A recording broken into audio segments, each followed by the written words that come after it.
अब एक सवाल हमारे दोस्त ऑस्कर विनर ए.आर. रहमान साहब करना चाह रहे हैं, तो देखिए क्या पूछते हैं। Lata ji, I wanted to ask you this question for a long time. I think when you started so young as a singer, and you've been singing, you've seen the best of melody makers and lyricists and probably everybody.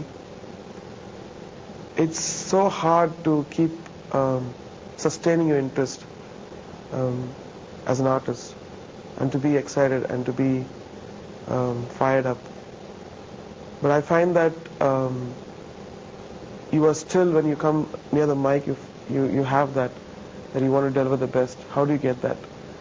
Because when I sometimes feel that, when I feel frustrated that, because I've been working from the age of 12, that you go and then, what will I be thinking at the age of, if I live, unfortunately, till 70 or 80, what is that thing which I need to learn from you to stay interested in life and in music? अच्छा सवाल है, अच्छा सवाल, बड़ा मुश्किल जी सवाल जी, है। कि आप इतने बरस बाद भी जब आप माइक पे जाती हैं तो आपका जोश, आपका फोकस, आपका इंटरेस्ट वही होता है। कहते हैं भाई मैं तो इतनी उम्र तक पता नहीं मैं आगे मैं ये इतना इंटरेस्ट और इतना मैं जोश अपने में रख पाऊंगा कि नहीं रख पाऊंगा, और क्या तरकीब है उसे रख। रहमान साहब, आपने मुझे पूछा, हालांकि बहुत मुश्किल सवाल लग रहा है मुझे, पर इतनी उम्र तक मैं जो गा रही हूँ, एक बात जरूर है कि मुझे गाने से बहुत लगाव है और गाना ही मैं अपनी लाइफ समझती हूँ। और जब मैं काम करती हूँ तो मैं उसके सिवा और कुछ सोचती नहीं हूँ। कोई भी दुनिया की चीज मुझे उस वक्त रोक नहीं सकती है। मैं उसी में ढल जाती हूँ बिल्कुल और काम करती हूँ।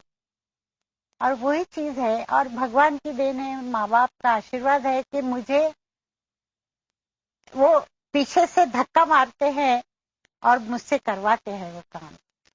और मुझे उम्मीद है कि, बल्कि मुझे यकीन है कि मैं यही कहूंगी कि आपने जो कहा कि आप क्या करेंगे, मुझे विश्वास है कि आप ऐसा ही काम करेंगे। और आप, अभी तो मैं 80 हूँ, आप 100 साल तक ऐसा काम करेंगे। मगर ये तो लता जी मैंने भी देखा है। खैर मैं अपने को एक मामले में बड़ा खुशकिस्मत समझता हूँ कि दो सिंगर्स जिनको मैंने हमेशा एडमायर किया, लता मंगेशकर और मेल सिंगर में किशोर कुमार, मैंने अपनी जिंदगी में जो पहला गाना लिखा तो वो आप ही दोनों ने गाया। अच्छा, देखा है ख्वाब तो ये सिलसिले हुए, वो मेरी जिंदगी का पहला गाना था और वही दो सिंगर ने मेरा गाना गाया। और आपके साथ काम करने का मुझे मौका बहुत बार मिला और बहुत से गीतों में, लेकिन ये मैं चुपचाप आपको ऑब्जर्व करता था जब आप ये गाने रिकॉर्ड हो रहे थे। आपको मैंने देखा है कि हर गाना आप इस तरह से लेती हैं कि ऐसा लगता है कि ये आपको लाइफ में पहला गाना मिला है और इससे ही आपको ब्रेक मिलेगा। तो ये जो आपका फोकस है, वाकई ये तो सीखने वाली बात है कि इतनी कामयाबी, इतने नाम के बाद भी इंसान अगर अपने काम से इतना वफादार हो और इतना फोकस रखे तो बहुत बड़ी इज्जत की बात है। बहुत